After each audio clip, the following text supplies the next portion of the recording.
Next up will be this Northrop B-2 Stealth Bomber, and that is a DLM kit. Here's the instructions, and this is a 1 to 200.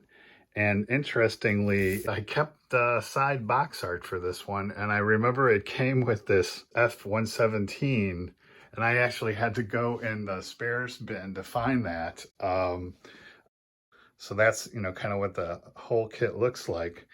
But I had already built F-117A and 1 to 72, so I really just wanted this kit for the B-2. And so that's what I built, and here's the instructions. And again, pretty straightforward.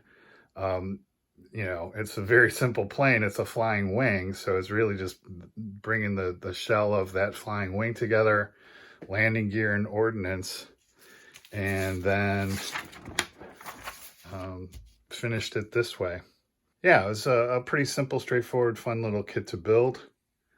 And let's take a look on the turntable. The Northrop B-2 Stealth Bomeer became operational in 1991. It carries a crew of 2 and is designed to fly at subsonic speed undetected by enemy radar and deliver nuclear warheads at close range to designated targets. All the latest stealth technologies are incorporated into the B-2 to enable it to evade detection. Without a vertical stabilizer, the streamlined shape and sweeping curves help diffuse and deflect radar beams. Enclosed engines on the top of the wing reduce detection of air intakes.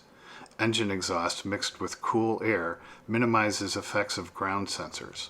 Carbon fiber composites are used as the main element in the structural material, and the entire aircraft is coated with a honeycomb ferrite-based material that absorbs radar beams. The B-2 has a length of 69 feet, a wingspan of 172 feet, and a height of 17 feet.